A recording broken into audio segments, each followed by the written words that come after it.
It's time once again for another What's Between Us show. I'm Lisa Micheals, and you're watching the fun, lighthearted relationship show here on TVCTV on cable channel 11 tonight. You can call in. You're the third person in our conversation. You're what makes it fun. So do give us a call on these wonderful topics that we're going to be taking up in a G-rated fashion. No, that sounds a little bit odd to have a relationship conversation and be completely G-rated, but that's what it is. I represent the female's perspective. I get a different fellow on the show every time to do the male's perspective, and this time we're in for a special treat. We got an out-of-town guy who tracked me down off the internet, and he is an independent film producer in town talking about his film, and it is not G-rated, so we're not going to be spending much time talking about it. All right, Marcus D. Russell. Marcus, tell us a little bit about yourself. I am a 38-year-old filmmaker, Los Angeles resident. I date actively. I work on cars. I eat red meat. Really? You eat red meat? You're yes, not I a do. veggie I am person? not. Yeah, Like I find hard to believe. Most of those frou-frou people down there in L.A.?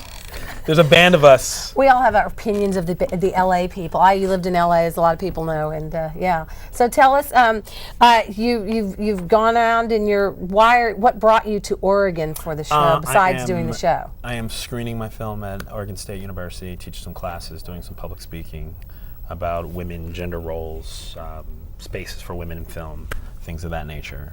So, and then your show looked like fun. And I want to defend my gender. Yes, we always need a new defender of the male gender. New defender of the male gender. I almost made a rhyme, but not really worked. quite.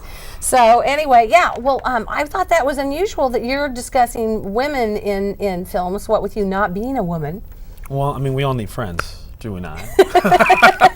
That's true, that's true. And I love women, and I love strong women, and I don't see enough of them in the media or in film, so I've kind of taken Can it I upon ask myself. your age? I am 38. 38. You probably already said that. I was just spaced off.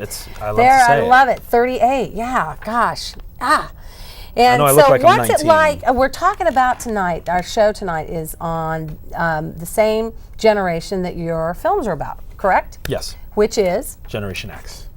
Generation X and their lifestyles. They're very different.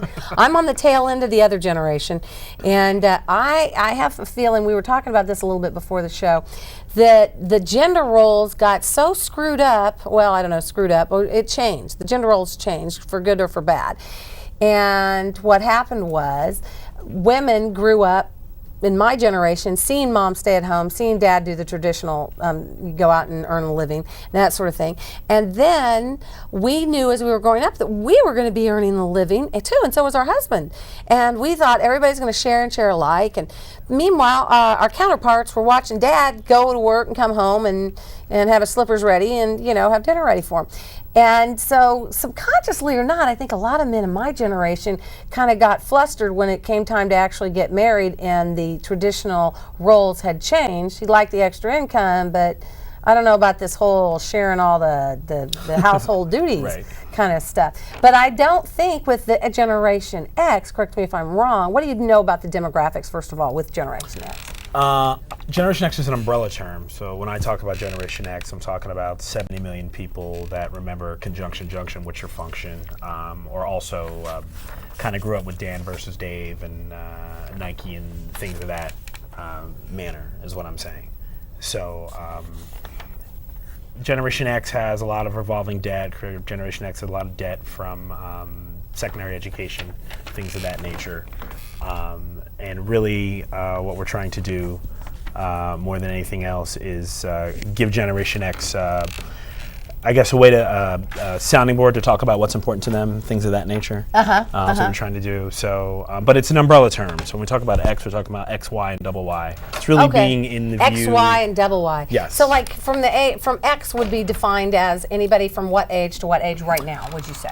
I would think that you would need to be at least 31 and as old as about 44, 45 to be X. You're right on the cusp. But I mean, 31 to 41, something like that. 44, I'd say. You can go a little bit higher than 41. 44. Okay. You could be a cool 30. 41. Okay, and then the Y generation is That's under that one, right? Until when? What's Y the generation, youngest Y? I think the youngest Y right now is probably going to be about 24, maybe 23. And I think once you Okay. get down to the low 20s and the teens, you're getting into double Y. Oh, I would say double. that. Okay, great. Because we've got some teens here, including my son, but and Y I'm wondering in- what generation. Well, they're Y involved. and double Y, though, are a subset of Generation X, so they have a lot of the same tendencies, but the Ys are much more acute in their understanding of the media and things that are going on. Like you were talking about the different roles for men and women as we come forward. So I think the Generation X is more concerned with just kind of happiness. We don't expect women to cook. We don't expect men to necessarily be the breadwinner. So what happens in a traditional, if you will, Generation X household with two married people, and they've got a couple of children? What happens at night when they both come home from work for dinner, since neither of them cook? they're gonna curious. divvy up the duties. I mean, either one of them's gonna learn how to cook, or they're gonna do takeout, or they're gonna cook together. Okay, so but you've never been married, right? I have never been married. Okay, but you did have a couple of close calls, right? Yes, I had a couple of Okay, near you did have a marriage living together issues. situation in a Couple of sinful those. relationship. That's what I'm saying. Yes. Okay, so what did you glean from that? As far as now, did you usually cook, I or cook. did she cook? I cook You cook, and All she over. never cooked. every once in a while, but I Every cook, once in a while. I cook 80 to 90% of the So time. what experience have you had with women that you've dated? How many of them have cooked? How many of them haven't cooked? I'd say about 30 to 35% cooked. 30 I to don't really 35%. let anyone cook. I mean, most of the women that I date don't cook. I mean, Okay. I See, date so that would certain kind of types go of women, towards my so- wonderful stereotype, because you know what? We are doctors of absolutely nothing on this show. Nothing. I'm sorry. Nothing. You're supposed to say that with me. Absolutely Let's nothing. try it one more time. No. We're doctors of absolutely Absolutely nothing. So you will not get an expert piece of advice here. All we do is get all this stuff out on the table and talk about it. So give us a call. Let us know what you think, and weigh in on this. We want to know if you have any insights in this Generation X, and are they different than the baby boomers, the Ys or the double Ys? What distinguishes them? And especially with regards to dating or even young married people. I mean, is it different than what we grew up with in say my generation? So what I want you guys to do is give us a call and tell us what you think about these issues, because you're the third person in our conversation. So we can't really have our full conversation unless y'all give us a call. So this is What's Between Us. We're on the second and fourth Wednesday of the month between 8 and 9 o'clock on Channel 11. So please check it out and keep us posted. And also, drop me a line through our website, what'sbetweenus.org. You can email us or find links to our YouTube site that if you put in What's Between Us, all one word, you'll find it on YouTube, and you can see some of our past shows. And give us a call or write us down, and we will talk about it, because we get all sorts. There's endless number of things that we can discuss when we're talking about relationships, even though we do talk about it in a G-rated fashion. And now I'd like to take an opportunity to introduce one of our Portland perspectives. Portland perspectives is when I go out on the streets of Portland and I stick my little Sony camcorder right up in people's faces, and I ask them a question once the camera's rolling, so I get their real answer. Then I ask them all the same questions, and we get concepts from a whole lot of different people and their opinions, and it's really kind of fun. And one of the things that has perplexed me and a lot of other women in the Portland metropolitan area is what happens when you meet somebody and you exchange cards with them, you exchange information, contact information, and you say, okay, let's get together, and then what happens next? This is a question I went out and asked people. And this will be number 2 on DVD 1.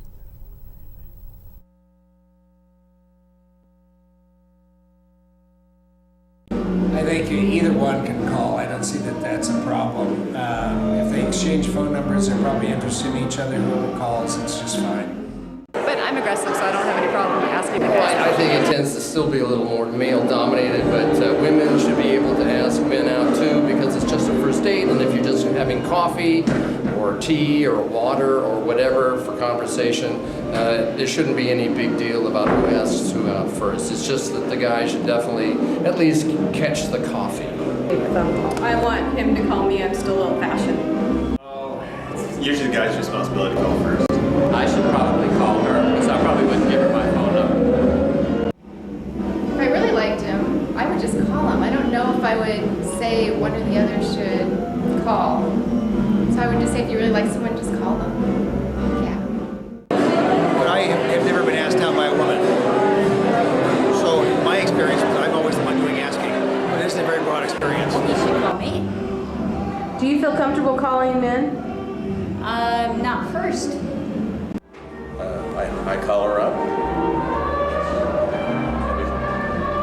And we share mutual interests. We talk about, I get to know her life story, and we set up a first date. They would rather the man make the first move. Man, I ask them out, or men ask them out. You should call me sometimes, it depends. First? It really depends, you know, I mean, it really depends on how, because I don't have any specific rules for the game of love.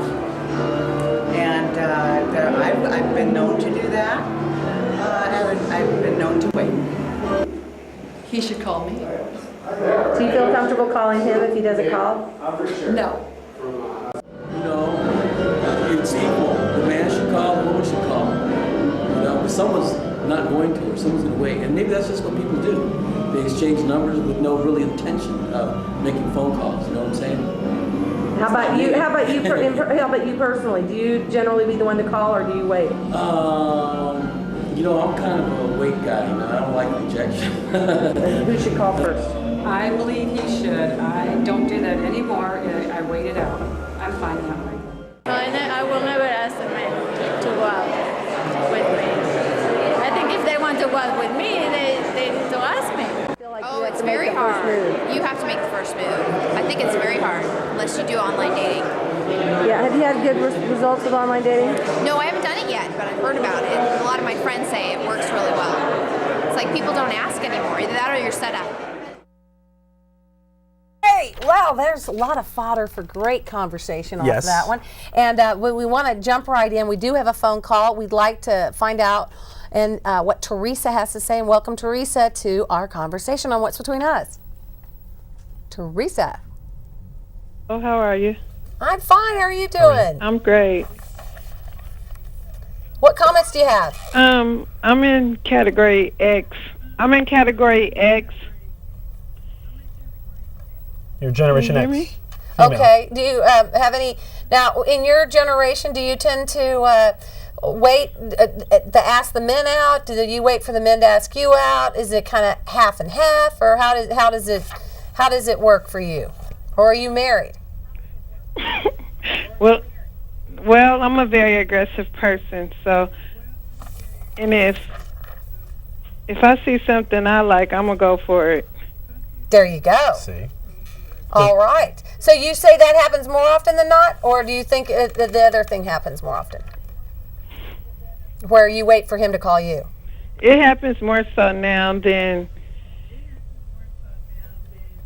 back in the late 70s, because it's 2007. We're doing things a lot different now. Oh yeah. Wait, so now late 70s, you were dating in the late 70s, and you're in X generation? No, I watched my mom date in the late 70s. Okay, I was going to say, because I wouldn't think that would put you in the right category there, girlfriend. Because I graduated in 79 myself. So, from high school. No, I'm 40. So, pardon? I'm 40. Oh, you're 40. Yep, that fits it in there. That definitely fits it in there. Okay, and have you ever been married? Yes, I have been. Okay, great. You don't happen to have your television on, do you? Yes, I do. Could you please turn it off and just listen to me through the phone? Otherwise, it's delayed. That's why there's a big, long pause. Yes, I will. Thank you very much. Okay, you ready? There, I'm ready. Now you're sounding great. Okay. So tell us a little bit more. Now you have been married. Yes, I have been married. Okay, and I'm you've the mother been of 6 single for how children. long? I've been single for 4 years. Okay, and how's the whole thing working out for you? Things are working out for me real good. I'm a working mom, and I prepare my dinner in the morning before I leave. I start it, and when I'm home from work, it's done, and me and my 6 children eat. Well, great. Do you you have how many children? I have 6. You have 6? Yes, I do. Golly, geez, 3 that is a grands. lot. Huh? That's amazing. I'm impressed. Congratulations. I have a question. Thank you. Does that make dating hard for you? No, because we're pretty much on the schedule, and you know, of course, some days are harder than other, but I wouldn't have it another way. Oh, okay. Well, great. Oh, yeah. Don't we love our kids? I'm a Yes. single mom. I'm there with you. Yeah, and I'm an only child, so 6. My household is very funny. Oh, I'll bet. What are your ages of your children? I have a 21-year-old, a 19-year-old, 16, 17, 13, and 9. Holy smokes. Yeah. Mine are between 17 and 9, but I only have 3 of them. So, what genders? I have 4 boys and 2 girls. 4 boys and 2. Oh, you finally got some females, some estrogen in there. Yeah. Yeah, I always say I've got 3 boys, testosterone hell. It's lovely. But I no, it's prefer not all fun. boys. Pardon? I love my daughters to death, but I prefer boys. Oh, good. Well, I do too. Yeah. For obvious reasons, no, but I do. They're wonderful. Yeah. Before I had kids, I thought I wanted girls, but now that I've seen, like I've dated, I dated a man that had 3 girls, Oh, and yeah. it was a whole different ball game. Yeah, girls are hard. That whiny thing. Because, well, my girls are hard because they talk back. They're very mouthy. I can't just go out and buy them a pair of pants and a shirt and some shoes. They have to have the earrings, the necklace, the perfume, everything that goes with it. Boys, you just buy them some jeans, sweatshirt, nice tennis shoes, send them on. Oh my God! I know it is. It's great. You got, I know the boxers. I got the pants, the shirt, the socks, and I'm good to go. But actually, I'd like to get him to dress up every once in a while. My one son likes to dress up, but he will. My boys wear suits and ties on Sundays, but other than that, they just wear the, Air Forces. They're wearing the Jordans now. They're in the Air Forces, and their jeans and sweatshirts, and they're gone. They're good to go. Oh my goodness. Well, I am just proud of you. That's great. How now do they go visit their dad? Yeah, they do. Oh, they do. Good. I call Actually, that my the joint 21-year-old divorce. is in Japan now visiting his father. Oh wow, he lives in Japan? Yes. Oh, that's got to be tough. Impressive. Yes. That's very impressive.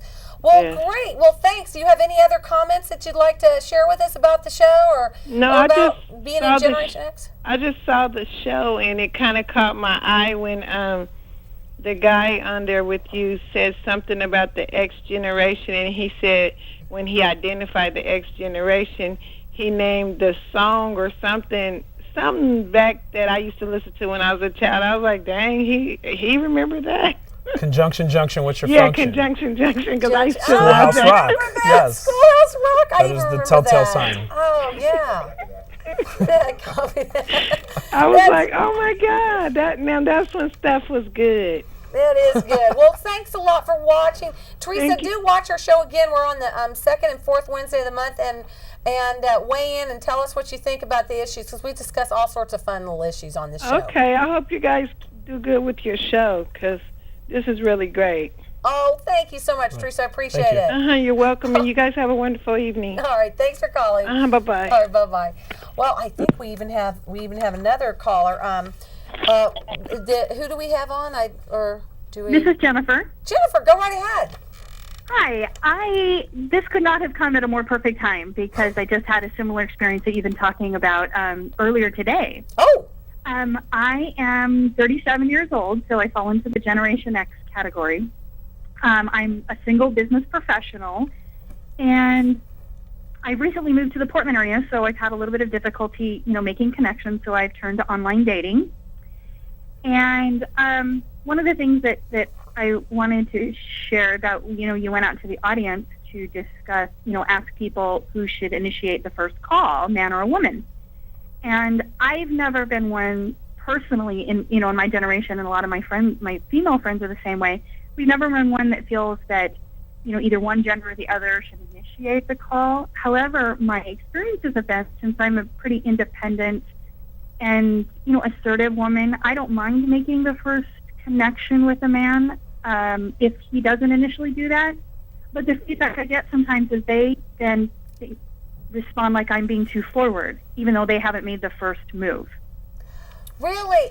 I see. I want some help, girlfriend, because I don't know how to know when I am supposed to call him, because there's guys that I've liked, but I felt like I would be too forward to call him. Right. And I've made hints and they haven't been picked up on, so maybe they just didn't like me. I don't know.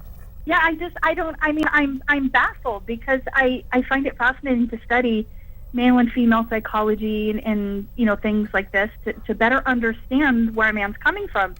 But if he doesn't make the first move, and then if I do and just give a casual phone call and he's taken aback by that because it's too forward, well, then I've lost either way. If he doesn't call, and then he goes on to express that he's interested, and we end up having emails and phone call dialogues, but that initial feeling like he was taken aback because I'm being too aggressive, well, I can't win then. How do you know he's taken aback by you're being too aggressive? What does he exactly say to you? Oh, sometimes they'll comment on just my forward personality or being aggressive, or say things like, oh, it's obvious you're a very independent woman, and just things like that. So they drop those kinds of.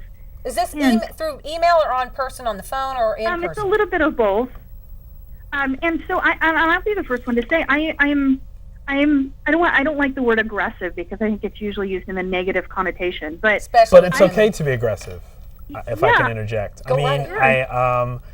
If a man thinks that you're being overly aggressive or calling him too much, I don't think this is a guy that you want to date. It's so rare for a woman to call us. It's so rare for a woman to make the first move. I mean, I can guarantee you that 95% of the time it'll go. It doesn't happen. It does not happen. I mean, any woman who asks me out, I will go out with.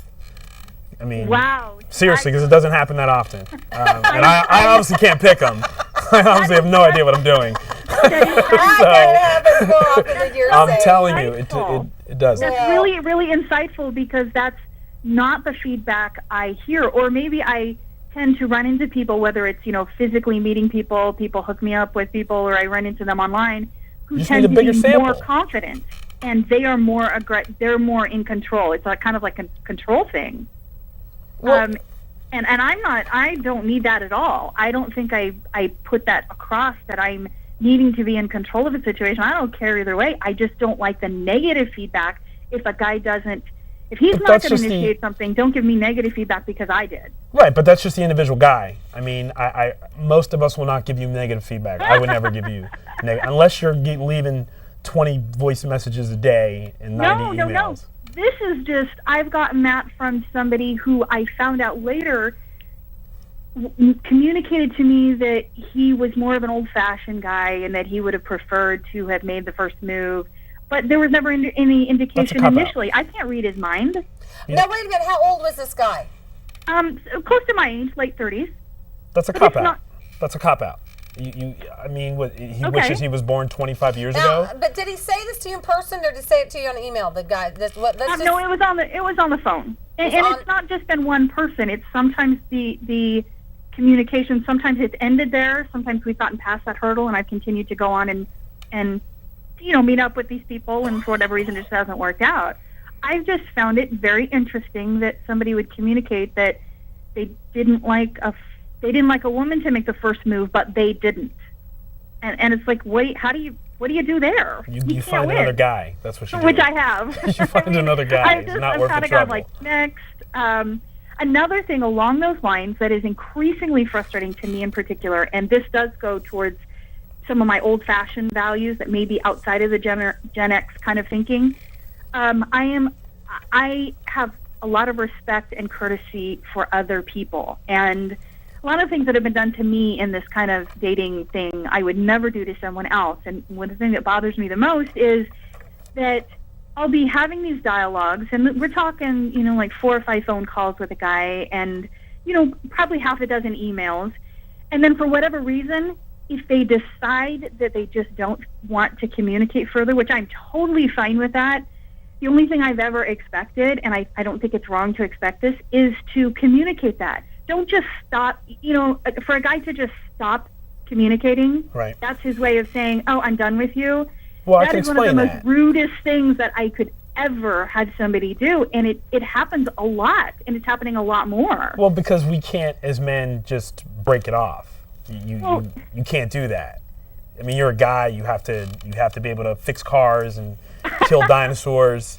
And if the relationship's broken, you have to fix it. You can't just say that we've gone on 9 dates. But are you talking about situations where you are asking, they're emailing you back and forth, and you think there's a spark, and you like the way he looks, and he seems to like the way you look, right. And this is all going great, but you haven't, and maybe you've talked on the phone, or did you talk on the phone? Yep, these are people that I've always talked on the phone with. Okay, so then you talk on the phone with them, but you don't actually get a chance. Then when you're right at the spot where you're going to meet him in person, yes. And then he drops the ball, he's missing in action.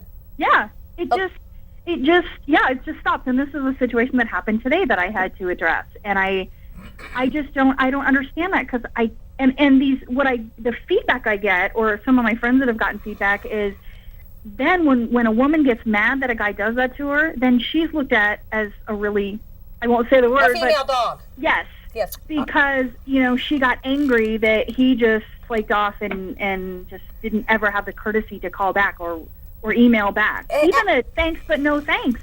I'm totally fine with that. When you've talked, be very cognizant of certain things when you're talking to these men.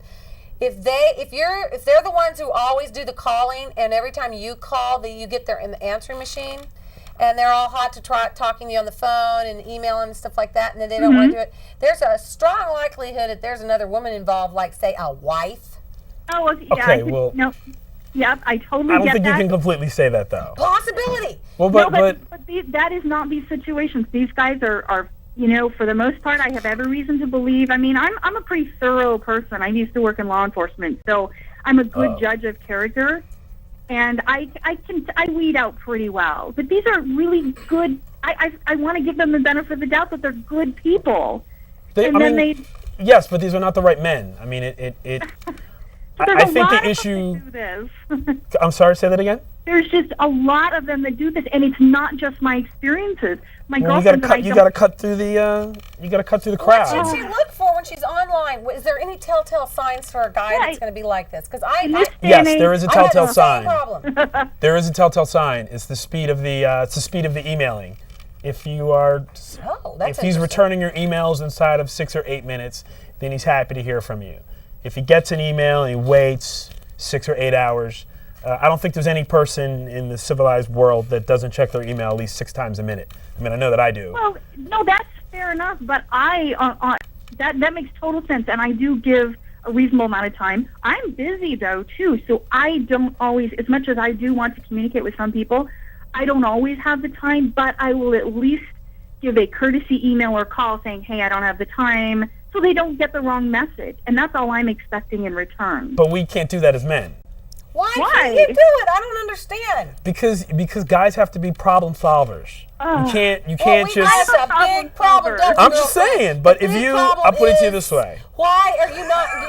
We want to get together with you. You act like you lead us on. You little teases, and then you don't. And then you don't want to actually get together and meet us. Let me say this much. That bad phone breath. If you and I go out on 5 dates, and nothing bad happens in 5 dates, and we kind of get along, this should evolve into a real relationship. Yeah, but these are situations where she's talking to him on the phone, she's emailing back and forth, and you never actually see each other. How can you measure it that way? 5 dates. Okay, I have to give you a situation, and this will explain everything. I was going along communicating with someone who I saw, and I still want to believe that he's a good person, and I have no reason not to think so.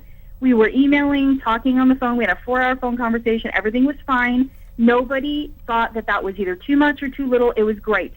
He then says, I'm going to give you a call tomorrow when we have, we'll just kind of touch bases or whatever. And I'm like, okay, that's fine. 7 days go by, and I do not hear from him. And by that point, I'm like, I've written him off. And I have every right to. Wait, Jennifer. However, Jennifer, hold it. Yes.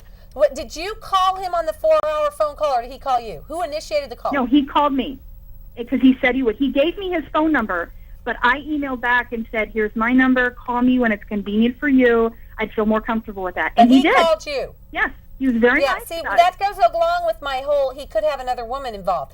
He's calling you when the other woman's out of the house. He could have just changed his mind. Have you ever gotten a hold of him when you've called him? Yes. He's very busy though in his job, and it takes him away out of town. He's in the military. No, really.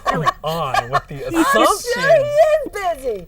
Honey, I'll be right there. I can't talk right now. I've got to close this deal. No, when I call him and he can talk, but when I call him in the middle of the day too, I really don't expect him to be available. But he does make himself available. He has. He's been very nice about that. What time did you have that 4-hour conversation? What time of day was it? I told him that I wanted to talk to him after 9 o'clock because I was really legitimately busy that whole day, and so he called me about 9:15. And I wasn't expecting to have that long of a conversation. And then what happened was, just 7 days go by, I don't hear from him. I sent him an email saying, I'm really disappointed. I was nice about it, but I said, I'm really disappointed in how you just kind of just dropped this whole thing. And if you weren't interested, all I would have asked for is the courtesy of an email or a phone call. He emailed me back and said his father-in-law and he's a widow, so his ex-in-laws had come into town, and he ended up spending a week with them, and he was out of town with them. And that sounds legitimate, but could you not have called for a 1-minute phone call just to say, hey, I'm going to be busy for the next week? Let's ask the expert, the male representative here. I want to know, men are just like, they're full of excuses. Never tell the truth. You cannot tell the truth. Hardly at all. You cannot tell the truth. It's like, probably the compulsive liars. I'm feeling like it. It's like, why couldn't he just be honest? All he had to do was say, hey, I enjoyed the conversation. Or even if he didn't, just say, I'd rather just not go any further. Thanks, but no thanks. And I would have been fine. Why? I don't know if she would have been fine, but I mean, it's held against us. Everything is held against us as men. Yeah, you know what I used to do, Jennifer, in college? It was so bad. When I'd meet a guy would come up, because I actually got guys like flirting with me when I was in college. It was great. Anyway, been a long time, back in the catacombs of my memory. But I used to have to ID the guys because it was so pervasive with the whole lying thing. Sure. I had no idea who they were. They'd say, "Oh, I'm Joe." I go, "Okay, flip it out." And flip what out? I said, "Your driver's license. I want to see that you're really named Joe." I've done that. Yeah, and men get so upset that we're just so questionable of them, and we don't trust them. Well, let's sit here. Great reason. Why is it men lie like that? We have to lie. We have to lie. Let me say this much: the truth is only evidence to be presented at a later trial. I mean, that's really. I'm not joking. I'm serious. Because I mean, I can't even tell you the truth without, like, say, I get taken off to see some type of dancing entertainment with some friends of mine, and I don't really want to be there, and we're only there for 15 minutes. I can't tell you that I was only there for 15 minutes. That's preposterous. We're talking exotic dancing, no doubt. Yes. Okay. See, I couldn't say that, so it's a lot easier for me to say. I got a flat tire, or I had to help so and so because he was crying in his Cocoa Puffs. You've lied to someone, and you've abused their trust, and then to come back. But then to come back and be mad at the woman. What we're basically talking about is teasing them. I think, really. You're making them think, the woman think, that you're interested in him. Part of the reason I haven't been dating for a long time is the last time I did, even kind of make an effort at it, I was so wrong, unbelievably Richter scale wrong, about what I thought he felt about me. I mean, he got in a serious relationship, and we're not going out anymore. I'm like, ugh. Well, that could happen. Oh, no. I mean, I thought he was like really into me, like I was into him. Oh, it wasn't even close, obviously. So I have very bad, what do you call it, vibes, Absolutely. Selection process. Selection process is really, there's something stuck there, something a little bit broken. I just wish I wasn't so cynical, but this is not without reason. Oh, I totally agree with you. I've had the same exact problem. I quit doing it. Every once in a while I play around with that whole internet thing, and then I get into it, and last time I did it for like 9 months, and I met one guy who was actually a co-host on the show one time. I'll let you guess which one it was.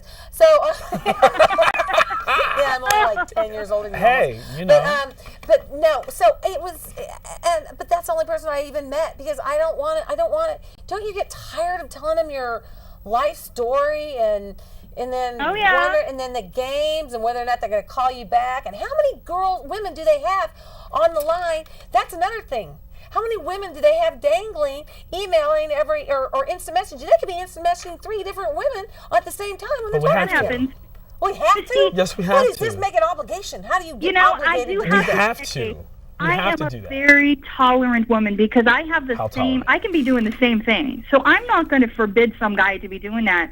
If I have every right to do it, I just don't do it. And if I'm not doing it to somebody, I do expect them to give me the same courtesy. If I am being kind and considerate Good luck, girlfriend. You're living in a dream world of your own device. Let me say this much. We have to get going to the next phone caller, but I know. So finish up. If you have anything else you'd like to share with us. I just hope that men will just wake up. I mean, really. And I don't mean that in a bad way. I just mean that they would wake up and try to be a little more understanding of where a woman is coming from. Make the effort to tune into a show like yours and take some time to figure it out.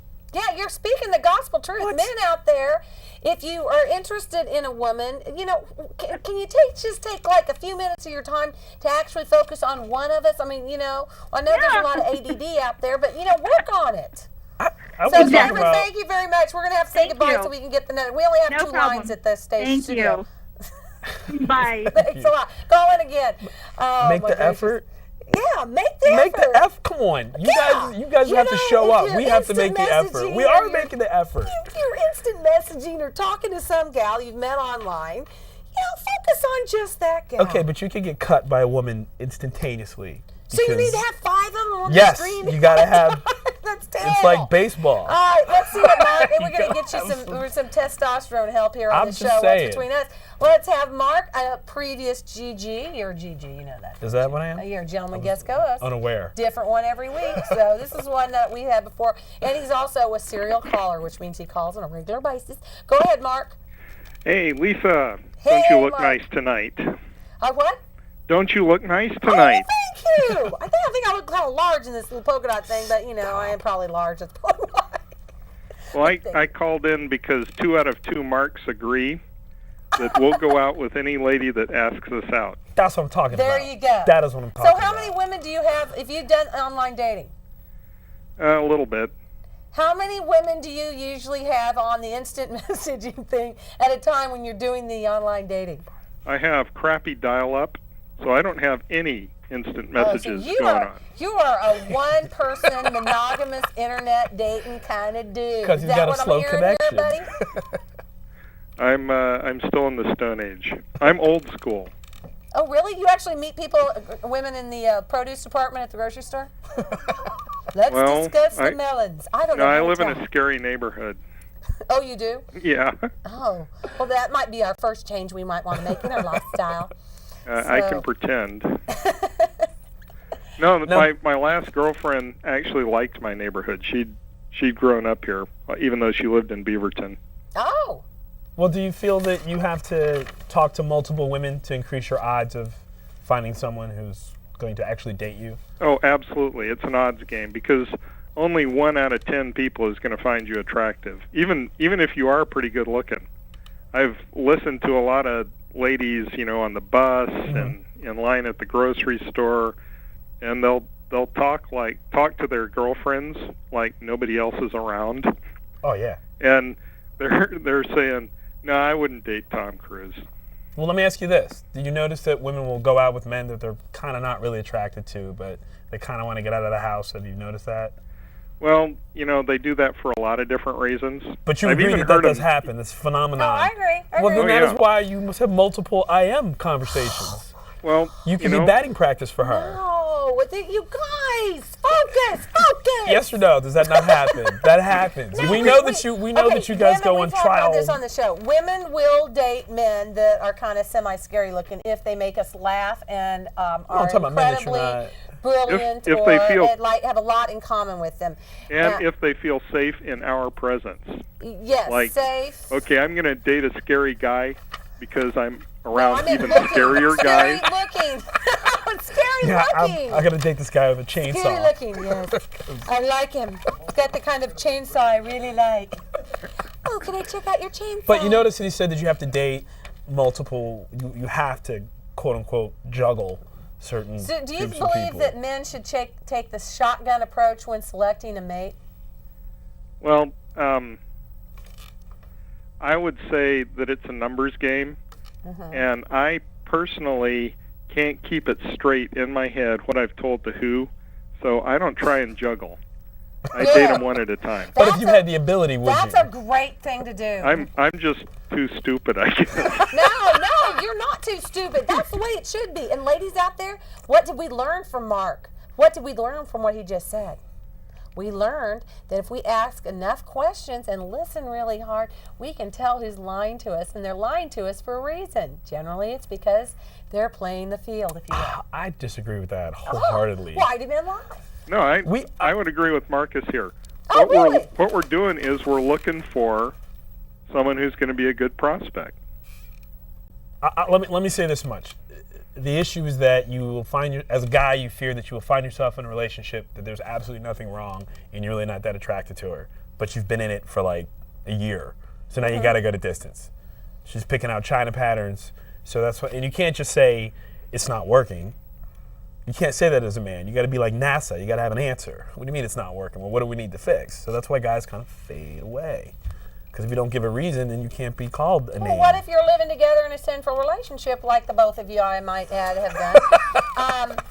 I married the ladies out there, I was I'm living just gonna with. say this Thank right you now. very Do much. not live in a sinful relationship together outside the confines of holy matrimony. It is nothing but a big downhill in the mucky-muck quicksand for you. I got news for you. Can I interject? Go right ahead. Tell us why it would be in any woman's best interest to do that. You might want to drive the car around the block a couple times before you lease it for 30 well, years. you That's can all I'm rent it saying. and take it back at the end of the night. I'm not even saying that, but I'm saying that if it is really true love and it really is meant to be, then So you need to be out there picking up his dirty underwear and No, with who said absolutely that? with absolutely nothing to keep you together. If you move out, he can take all your stuff and you be, out of luck. That's just too darn bad. May I There's say no something? good upside to it. I defy you I to tell disagree. me what's the upside for a woman. you get to There's learn not how a- to live with a man and how to. We You need to We practice. need to learn to make his dinner and clean up his dishes and do his laundry and relax argue if he about comes home late from who work. gets the clicker. I mean, there's all the bad stuff with No. marriages and relationships that you get, but none of the good stuff. The good stuff is a good, solid commitment. Somebody who loves you, is not going to run out the door the first chance he gets, and is going to be there. Don't you get for to practice living together? Don't you And get to if you do practice break up, caring? you've got these wonderful things called divorce lawyers. But don't you get to practice? Well, Don't you? Get to practice, and it takes out all the romance. How does it take out the I know romance? if we're going out tonight, he's going to pick me up and get all spruced up and look all pretty, And Okay, then he so let me takes ask you home, this. And you get the door. You lose the whole door scene. But the let me door ask you scene this. is completely kaput. Let me ask you this. Is it about the relationship or these romantic notions of the relationship and all this pomp and circumstance? Because at a certain point, there's not going to be doors and rows. There's going to be you and I getting wrinkly, watching TV, eating dinner. I don't know. So shouldn't we practice being Mark, together? do you have a comment on that? Yeah, I lived with both of my wives before I I know you married did. them. We don't need to go in there. I already put Okay. all that out there, buddy. Now, hang on a There second. for you. Hang on a second. I'm a strong believer in the slow build, though. That the first 3 months or so, you only meet her once a week for an hour at most, and you do romantic things. And you find out as much about each other as you can in that kind of time frame. Mm-hmm. But romance requires mystery. And there is no mystery when you're seeing When each you're other living in their together. bodily functions. I If you know what I'm disagree. saying here.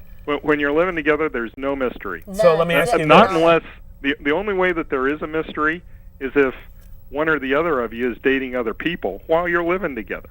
I have a Now question. that would engender a great deal of mystery. I have a question. Yes, Go sir. right ahead. So jump right if in. we have this mystery and we don't live together, Mm-hmm. we don't live in sin, aren't we building this up in our head to be this really, really great, amazing thing? And if it's just kind of average, won't you feel that it's below average?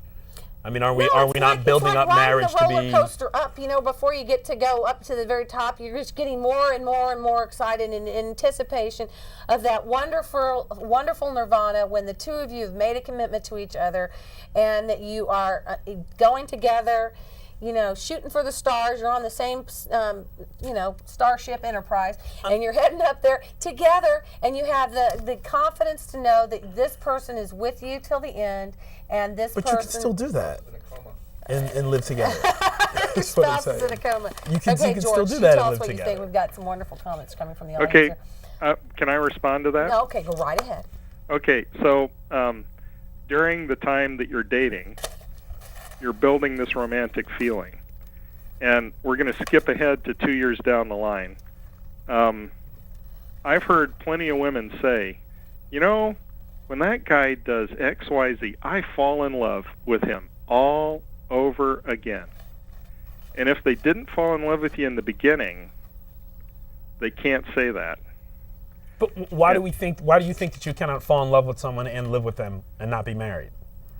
I guess you have to take it slow, is what I'm saying. What? You have to let the romance build before you get married, before you move in. That's right. There's been thousands of years of history involved in this. Women had to have chaperones to go around with them. They got to know them barely as friends. A lot of times they say sometimes, I've heard that arranged marriages are actually a lot of times more successful than the ones we pick ourselves. But are these better marriages? I think so, because do they last as long? If I could find a guy that I'm just good friends with, and we like to do the same things, and we're just buddies, and then we can build and do, he's kind of cute. She's kind of cute. And then we kind of work towards it, and then we have that to build upon. Then we've got a foundation. It's just like your house. You want to build a house on a firm foundation. You want to build a relationship on a firm Okay, but I'm Lisa, passionate. May I explain why guys don't like that? I mean, He's a lusty kind of guy. I moved in with someone that I'd known for 4 days, and we were together for 3.5 years. Wow! Talk to me. I mean, I don't believe in all of that. I mean, I don't think that makes a better relationship. I think if you're crazy about someone and you can't stop thinking about them, you don't need to think about practicality. You just need to go for it. I mean, I don't think that most relationships are going to go your way anyway. So let's just get to the fun. I mean, Okay, Marcus. Yes. You got lucky. I got lucky. Who did get that lucky? You got 3.5 years worth of lucky. Is he married? Well, there's a reason why we're not married, but yeah, that's a whole nother conversation. But it wasn't because we lived together. And Lisa, your soliloquy, I love it, except that too many ladies have poisoned the well by saying to guys like that who have put in their time as a friend, and the lady isn't romantically involved or romantically attracted. There you go. And she says, nah, I think of you as a friend. That's all I can think of you as. You got to be difficult. You got to be a bad boy. And what the ladies have done is poison the well for every lady that follows and talks to that guy. He doesn't want to be your friend. I agree. See what your point is. Problem is, just because somebody wants to be my friend does not mean I find him attractive. Doesn't mean I don't want to hang out with him. No, but that's or what he's whatever. talking about. If I have a guy that I hang out with, that we like to do the same sorts of things, but I'm not at all and never would ever be attracted to him, should I not hang around with him because I'm poisoning the well? Is that what you're saying? No, I'm saying that within the first 3 months, it has to be clear to the guy whether you're going for romance or not. Okay. That means you have to make a decision. Oh. I'm saying the end of the date kiss is okay, but nothing else is okay. Oh, as far as no. physical. I don't even want to do an end of the date kiss. Physical interaction. End of the date kiss. What are you talking about? It's given. I had this one guy. Wonder? I'm going to wonder why you went on a date with me. What are you talking about? It's not a date. What is not a date? These are like, you tell him, like Marcus. Meeting places and playing tennis. Are we playing Parcheesi or like that? I don't know. Are we romantically I involved? guess I want a friend. Okay, but here's the I confusion. just want a friend for a while. I don't. But so I'm saying I'm saying you get to know each other as completely platonic friends. No datey. I pay for myself, you pay for yourself. We hang out together, and then it develops into something. I disagree. Maybe I am leading I them think on. that you need to. I think that it needs to be a date. I need to be picking you up. We need to be wearing certain things. There need to be understand that we're going to try to see. We're going to have a relationship. This touchy-feely, as a guy, I got no idea what's going on. So have you ever had a platonic girl friend that's a female? A couple. Okay. No, yes, of course I have. Have you ever? Yes. Seriously? Yes. And how long? I mean, I've had some for more than 13 years. Ever turn into anything romantic? What? Just the friends? Just the friends. You were just friends. For the large, there's been some messing around, but for the most part, we've been friends. Okay. Because we established it as a friendship. What I'm saying is that you, by what you're saying. So when you finally did mess around with him, or did you mess around with him early and get it out of the way, and then you just were I did a little bit friends? of both, but I'm gifted. Okay, I'm talking. Scary world. Scary world. Come on now. Okay, and you're a professor century. down there at Oregon State doing lectures for the students. I'd be wondering about those film students down at Oregon State. I'm saying that you cannot have this situation and not establish what the parameters are. It's very confusing as men. I mean, I can't. So it's like Harry met Sally. Harry cannot be friends with Sally. No, he can. He was friends in the movie for a long time. Sally cannot change her mind 5 years down the road and say, you know what, we're really good friends, we should be lovers. Yeah, that's because Harry's already revealed things that if he really wanted to date and marry Sally, he never would have told her. Because she's going to hold it against him later on, and that's why he has to lie. It should be a better relationship because you know him as a friend. He knows me as a friend. I'm not putting on airs. Mm-hmm. I have Okay, I don't have a woman on the phone. We don't have any women on hold or anything, do we? Because you can't defend this point. No, here's the deal. A lot of my girlfriends have said to me, and this is point. true, that their personalities are a little bit adjusted. I don't know if this is true for men, but their personalities are a little bit adjusted when they're talking to a man that they're interested in.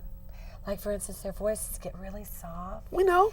And they don't tell we know. Everything. They laugh at pretty much everything you say. But you also do that to distract us. And we do all that, but you know what? We're not really who we really are. And then we get married to you, and you know, the real person comes out, and we start talking the way we normally talk. And you know what? The guy's like, I didn't buy this. All the more reason to wait. You know, all the more reason to wait her out. All the more reason to wait her out. But if you know her, being the way this from the guy who moved in 4 days after he met her. Say that again. This from the guy who moved in 4 days after he met her. And I was crazy about it. But let me say this much. If I met a woman and after 4 days I was willing to be monogamous and leave the dating pool and sign a lease and cook every night, that's got to be worth something. That's not just a fantasy. No, it's not. But he's off the market, if you were with her for 4 years, you were lucky. Why is that luck? Why is that? Why? I mean, because only 1 in 10 people, even if they have the blush of romance at the first sight. Yes. Even if there's the blush of romance there, you're still only compatible with 1 out of 10 people. I understand that, but what I'm saying is that if you think that you are compatible or you know you are compatible, can we not dispense with all of the other stuff that doesn't really mean anything? Because it really doesn't matter how much time. You're better I'm at talking not about fooling the dates yourself with no than I physical am. contact. I am talking about talking on the phone.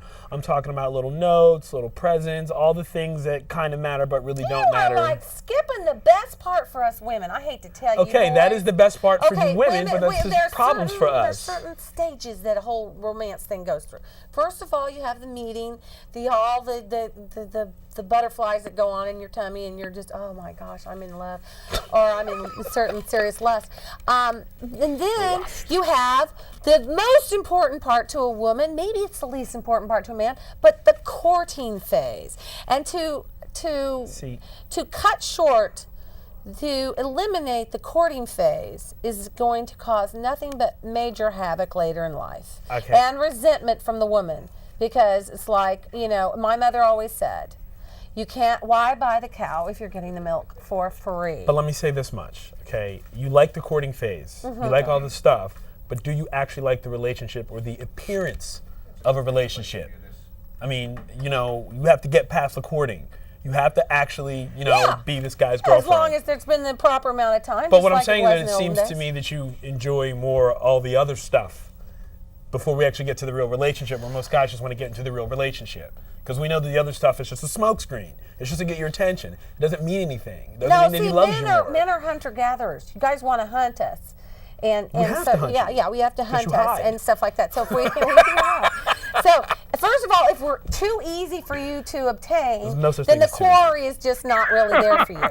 Okay. And so you have to do the whole hunting thing, and the hunting thing for you is the courting. So once you have courted us and you have now captured the prey and drug it back to the cave, you have no interest in doing the courting anymore. I mean, why go out and shoot the animal again if you've already shot it? Okay, let me ask you this.